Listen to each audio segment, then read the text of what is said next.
Muito bem, nós estamos de volta, CNN Brasil. Este é o novo dia e chegou a hora do grande debate. Esse é um espaço democrático em que predomina a pluralidade de opiniões. Esse é um quadro de sucesso da CNN americana e nós também teremos uma versão aqui na CNN Brasil. Comigo vão estar todos os dias Caio Coppola, bacharel em Direito, Gabriela Prioli, advogada, mestra em Direito Penal pela USP. Os dois vão apresentar visões distintas sobre o mesmo assunto. O nosso primeiro tema do debate será esta relação entre governo e Congresso. Antes de ouvir os nossos comentaristas, nós vamos mostrar agora o que o presidente do Senado falou sobre o assunto. O presidente Jair Bolsonaro reagiu às críticas. Ele falou com exclusividade à CNN Brasil no programa de estreia. Vamos ouvi-lo. Eu gostaria que ele saísse às ruas como eu. A resposta é essa. Nós, políticos, temos responsabilidade e devemos ser quase que escravos da vontade popular. Saiam às ruas esses dois parlamentares. Respeito os dois, não tenho nenhum problema com eles, tá certo? Estão fazendo as suas críticas, estou tranquilo tocante a isso. Espero que eles não queiram partir para algo belicoso depois do que eu estou falando, depois dessas minhas palavras aqui. Agora, prezado Davi Alcolumbre, prezado Rodrigo Maia, quer sair às ruas? Saia às ruas e veja como vocês são recebidos, tá certo? Outra coisa, os acordos não tem que ser entre nós, em gabinetes com ar refrigerado, tem que ser entre nós e o povo. Eu quero a aproximação do Rodrigo Maia, quero a aproximação do Davi Alcolumbre, respeito os dois parlamentares. E o que está faltando para nós? Como eu já disse, mais de uma oportunidade. Se nós chegarmos a um bom entendimento e partirmos para uma pauta de interesse da população, todos nós seremos muito bem tratados, reconhecidos e até idolatrados nas ruas. É isso que eu quero. Eu não quero eu aparecer e eles não. Muito pelo contrário. Rodrigo Maia, Davi Alcolumbre, estou disposto a recebê-los amanhã aqui no Alvorada, ou até se quiser que eu vá no parlamento, eu vou no parlamento com vocês dois, obviamente, e vamos conversar e vamos deixar de lado qualquer picuinha que porventura exista. O Brasil está acima de nós três. Depois de ver essas declarações que dão uma ideia de como andam as relações entre os poderes, a gente começa o nosso grande debate. Dois poderes, executivo, legislativo. Começo com você hoje, Gabriela Prioli. Como é que você observa esta relação? Bom dia. Bom dia, Agostino. Bom dia, Caio. Eu gostaria de cumprimentar todo mundo que está assistindo a gente. Vai ser um prazer estar todo dia aqui com vocês. E sinto que a gente tenha começado nesse clima, né, Gotino? Eu realmente gostaria de acreditar nessa intenção aí do presidente da República, que fala que gostaria de conversar com o Rodrigo Maia, com o Davi Alcolumbre, porque eu acho que é disso que a gente precisa para lidar com essa crise do coronavírus que já chegou no Brasil. Agora, o complicado é a gente acreditar naquilo que diz o presidente Jair Bolsonaro, porque ele fala, nessa sonora que a gente acabou de escutar, ele diz o seguinte: os acordos não deveriam ser celebrados nos gabinetes com ar-condicionado e sim na frente do público. E o que a gente viu aí em relação ao orçamento impositivo, que foi a confusão que deu, que inflou essas manifestações de ontem, foi o presidente Jair Bolsonaro fazendo um acordo com o Congresso por detrás das cortinas. Então, o Congresso mantém o veto 52. O presidente Jair Bolsonaro, em troca, envia PLNs no Congresso e aí ele vai para as redes sociais e começa a inflar a população para pressionar o Congresso para votar contra um projeto que ele enviou. É só entrar na internet e olhar a assinatura do presidente Jair Bolsonaro no PLN número 4. A mesma coisa aconteceu em relação às manifestações. Ele mente dizendo que não convocou as manifestações, sendo que ele fez uma fala pública em Roraima, chamando as pessoas para as ruas. A própria SECOM postou convocando as pessoas para as manifestações do dia 15. E aí é curioso que ele diga que a gente precisa deixar de lado a picuinha, depois de ter passado o dia inteiro chancelando manifestações que tiveram lugar no meio de uma pandemia de escala global, e na qual as pessoas estavam efetivamente se manifestando contra o Congresso Nacional. É só olhar os cartazes que tinham nas manifestações contra o Congresso, contra o outro poder, o Poder Judiciário, falando inclusive em AI-5. Então, como que a gente fala em deixar a picuinha de lado se a gente está chancelando esse tipo de manifestação? E aqui eu chamo a atenção, quando a gente fala da confiança que o presidente Jair Bolsonaro incita, que é o fato de que ele demonstra uma personalidade tão egoísta que ele é capaz de colocar o interesse dele, de enaltecer a figura dele mesmo, em detrimento do interesse do povo brasileiro, então contribuindo para a disseminação desse vírus, que é uma preocupação efetiva e concreta.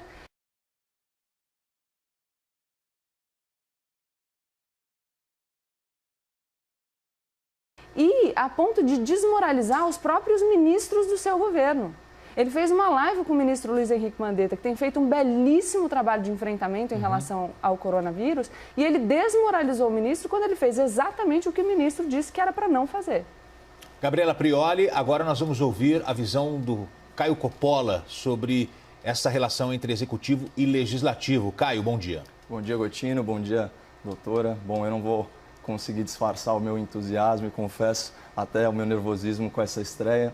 Então, que Deus ilumine aí os meus pensamentos para que eu possa dar aí uma singela contribuição pro debate público. Vamos pegar carona na fala do senhor Davi Alcolumbre, né? De fato, essa tensão aí entre governo e Congresso, nisso tudo é interessante observar o que a Constituição estabelece. Aliás, já no seu artigo 2º, que prevê mesmo que os poderes da República devem ser independentes e harmônicos entre si. Essa é a expressão do texto constitucional. Só que, até 2019, o Congresso brasileiro não era independente, porque o Congresso era comprado.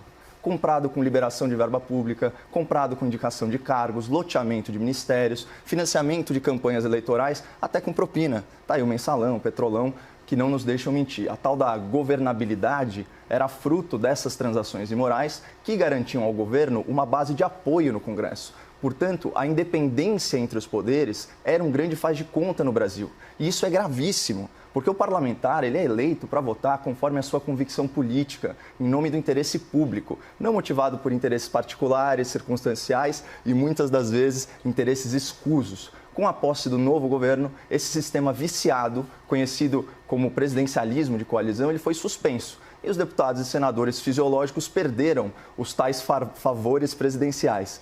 Isso é fruto de uma maturidade democrática no país. Só que amadurecer dói. Por isso que o Congresso, que antes era mimado e agora é independente, ele grita e esperneia. E fazer birra, convenhamos, até faz parte do jogo político. O problema é que o Congresso está fazendo birra com o orçamento público. Está promovendo uma farra fiscal inconsequente, em desacordo com a vontade da maioria da população, que elegeu um governo com viés liberal na economia e que zela pelo equilíbrio nas contas públicas. Então, voltando à Constituição, não adianta o Legislativo conquistar essa independência e promover tanta desarmonia. E a maior responsabilidade por essa tensão entre governo e Congresso não são as falas intempestivas do presidente, como colocou a Gabriela, são os vícios de uma velha política acostumada a parasitar a máquina pública. E aqui, Gotino, a gente está falando de carrapatos que muitas vezes são maiores que o boi. Gabriela Prioli, você agora. Poxa, eu fico pensando aqui que a maior prova de que a gente não consegue defender o posicionamento do presidente da República é o fato da gente ter que voltar para o período anterior a 2019, né? Então, acho muito complicado que a gente, na situação que a gente está no Brasil hoje, a gente está enfrentando uma pandemia que tem reflexos na saúde e na economia. Isso vai afetar o mundo inteiro, com certeza vai afetar de forma intensa o Brasil, que já estava numa situação delicada. E aí, em vez de a gente falar do que está acontecendo agora, a gente volta para os governos anteriores. Então, assim, o presidente Jair Bolsonaro foi eleito em 2018, sabia que o país estava enfrentando uma crise, falou que ia mudar essa relação, que não ia lotear os ministérios, é verdade. Então, uma proposta de campanha era colocar nos ministérios pessoas técnicas. O que adianta eu colocar um técnico no ministério se eu desrespeito o meu técnico? Se eu não faço o que ele manda eu fazer? Se eu coloco em risco toda a população brasileira ao descumprir... Eu quero chamar a atenção, a gente falou hoje mais cedo aqui no jornal que já chega a 200 os casos de coronavírus no país. 12 casos são de pessoas que estão no entorno do presidente da República, 6% do número de casos total do país. E aí a gente tem o presidente da República saindo no domingo, ontem, indo apertar a mão das pessoas.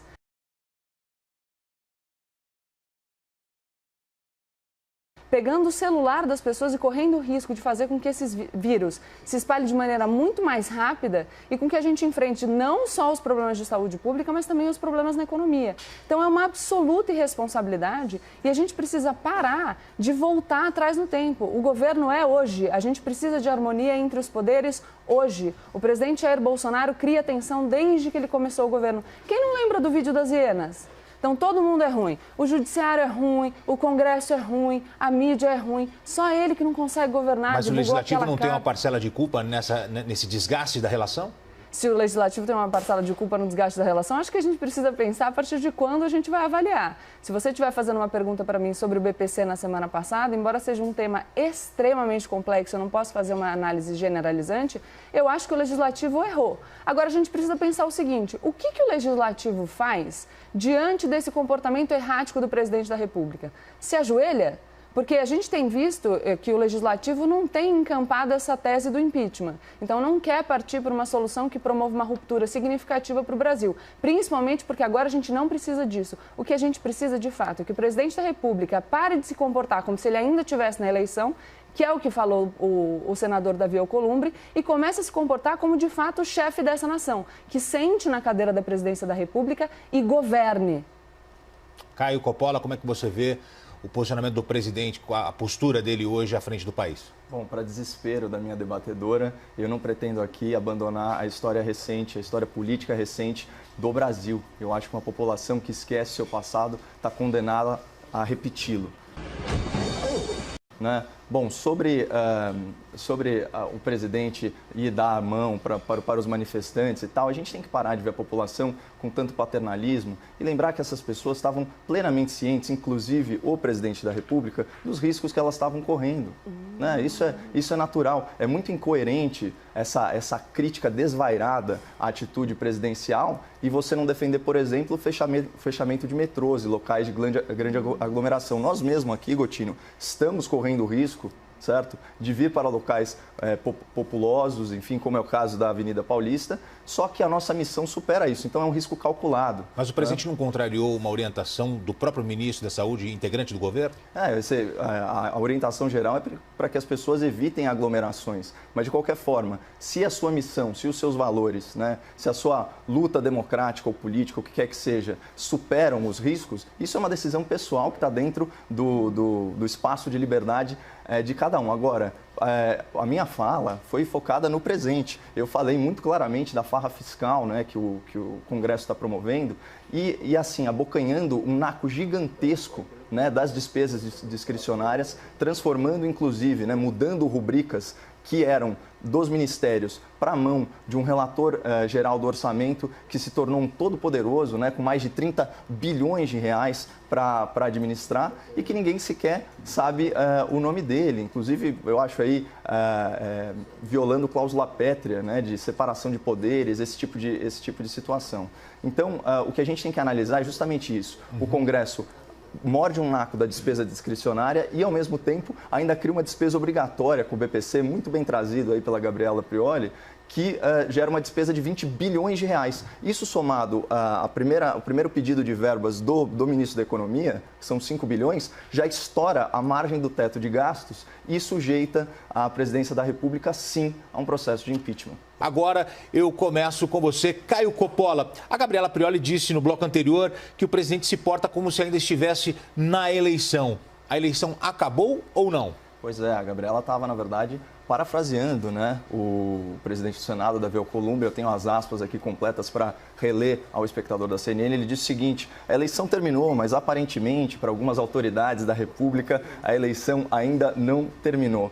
Essa frase é de uma hipocrisia sem paralelo, porque para os parlamentares a eleição está só começando, Gotino. Não à toa, eles aprovaram na LOA um fundo eleitoral bilionário, 2 bilhões de reais, para financiar os seus projetos políticos pessoais de perpetuação no poder, né? 2 bilhões de reais de dinheiro público para isso. Não só isso, desde 2015 já vem esse movimento de avanço, né, sobre o orçamento. Então, em 2015 a gente teve a aprovação das emendas parlamentares individuais. A gente está falando aí de uma coisa na ordem de 9,5 bilhões de reais, né? São 15 milhões para cada deputado, para cada senador, para alimentar os seus currais eleitorais, que eles chamam de bases eleitorais. Num segundo momento, em 2019, vem a aprovação das emendas de bancada, mais uma mordida de 5,9 bilhões de reais. E aí você tem as emendas parlamentares, a número 100 e a número 102, que tornam aí essas despesas impositivas, não só impositivas, mas também prioritárias, certo? Então, você vê que já está rolando aí essa camisa de força orçamentária que limita muito a ação do Poder Executivo. E para piorar tudo, na Lei de Diretrizes Orçamentárias e nos PLNs que alteram essa lei, foi mudada a rubrica e mais de 30 bilhões de reais que estavam nas mãos dos ministérios passaram, da mesma forma, de forma impositiva e com prioridade, para as mãos de um relator geral do orçamento que ninguém sabe quem é. Para matar a não curiosidade aí do espectador da CNN, o nome dele é Domingos Neto. Ele é um rapaz de 31 anos, nasceu em 1988. Ele é do PSD, partido do Kassab, ex-ministro da Dilma, ex-ministro do Temer. Sei que a Gabriela não gosta muito de retomar o passado, mas enfim. E ele responde a um processo por improbidade administrativa, ainda aguardando julgamento em primeira instância. Esse é o cara que controla 30 bilhões de reais do orçamento público hoje, na situação atual, sendo que o maior programa assistencial do governo, Bolsa Família, tem 29 bilhões de reais de orçamento. E só para ficar aí num ministério muito caro, aí ao espectro da esquerda, o Ministério dos Direitos Humanos, a verba desse ministério é só 220 milhões. É muito dinheiro, é muita concentração de poder na mão de uma pessoa só. Gabriela Prioli, a gente conversou aqui com o Yuri Pitta e com a Basília Rodrigues, analistas da área política, e falamos que o coronavírus poderia ajudar a selar a paz entre os dois poderes, entre o Executivo e o Legislativo. Você acredita nisso ou não? Eu espero. Agora, falar que eu acredito, eu já estaria exagerando aqui no meu otimismo. Já que, enfim, estamos fazendo muita questão aqui que a gente retome o passado, vou me permitir então também retomar um pouquinho. Vamos lá. As emendas parlamentares individuais que foram aprovadas como impositivas em 2015 contaram com o apoio do então deputado federal Jair Bolsonaro. As emendas de bancada que foram aprovadas por propostas de emenda à Constituição em 2019 foram aprovadas com o apoio do agora presidente Jair Bolsonaro, inclusive com um discurso do Eduardo Bolsonaro na Câmara falando que aquilo era uma vitória do governo.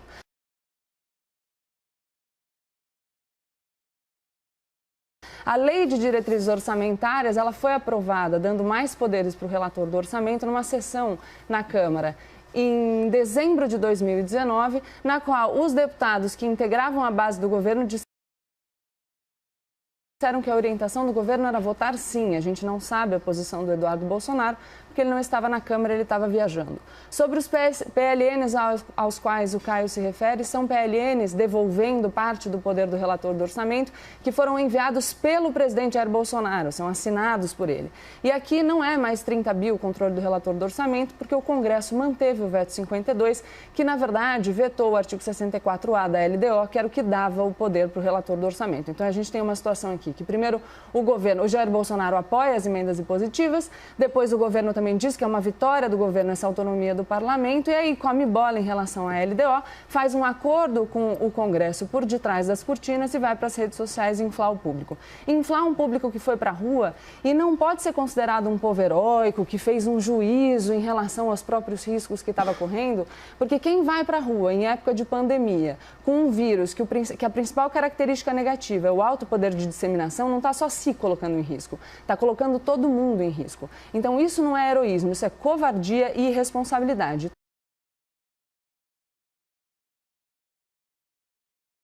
Tanto é assim que a gente tem um artigo no Código Penal que fala que é crime infringir determinação do poder público destinada a impedir introdução ou propagação de doença contagiosa.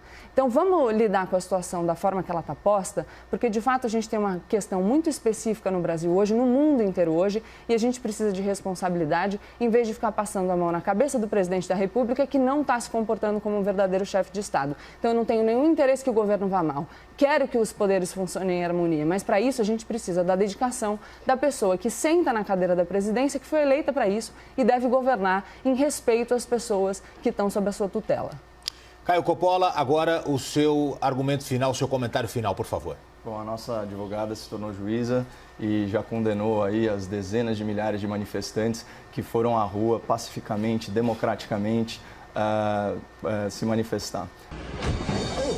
Mas enfim, eu queria pegar aqui, fazer uma comparação sobre percepção de realidade, sobre percepção do que é a população brasileira, né? A ensejo da aprovação da reforma da Previdência, sobre a qual ele alega falsa paternidade, o Rodrigo Maia disse: quer conhecer o Brasil, visite o parlamento. Isso não procede. O pior do parlamento está representado no Brasil. São dezenas e dezenas de deputados e senadores respondendo a ações penais. Eles pertencem a uma elite que já se distanciou muito da realidade do povo. Em contraposição, você tem um presidente da República que prestigia a manifestação popular e convida os presidentes do Poder Legislativo a irem às ruas, ao invés de ficar fazendo centenas de viagens em jatinhos particulares e se alienando da responsabilidade direta de representarem o povo que os colocou lá, ainda que de forma fragmentada. Então, eu acho que esse é o recado, ver como cada liderança percebe o povo nas ruas, e eu já vi muito político com medo de povo nas ruas, mas imprensa é a primeira vez. Seu argumento final, seu comentário, Gabriela Prioli. Olha, Gotino, eu gostaria de propor um raciocínio sobre o que a gente está pedindo do povo brasileiro. A gente já pediu do povo brasileiro que faça concessões em relação à sua aposentadoria. Pediu do povo brasileiro que faça concessões em relação aos seus direitos trabalhistas, está pedindo do povo brasileiro que ele aceite a ausência de uma proposta de uma agenda social. A gente diz para o povo brasileiro que a gente não tem dinheiro para dar uma condição de vida digna a idosos e deficientes miseráveis. Agora, com essa crise do coronavírus, a gente vai pedir para o trabalhador informal para ele ficar em casa sem receber. A gente vai pedir para o comerciante para ele aguentar as pontas no comércio sem vender. Vai pedir para os profissionais de saúde que enfrentem os desafios que estão por vir sem esmorecer. E em troca disso tudo que a gente está pedindo do povo brasileiro, a gente tem um presidente da República que não consegue se comportar como um verdadeiro líder de Estado. Então, o que a gente está pedindo é só que o presidente governe com responsabilidade e não descumpra as orientações técnicas do seu ministro. O povo pode ir para as ruas desde que isso não signifique um risco para a saúde e para a economia da nação. A gente precisa ter responsabilidade com o outro e parar de ser egoísta. Muito bem, esta é a Gabriela Prioli, Caio Coppola. Este foi o primeiro grande debate aqui na CNN Brasil. Espero que vocês tenham gostado.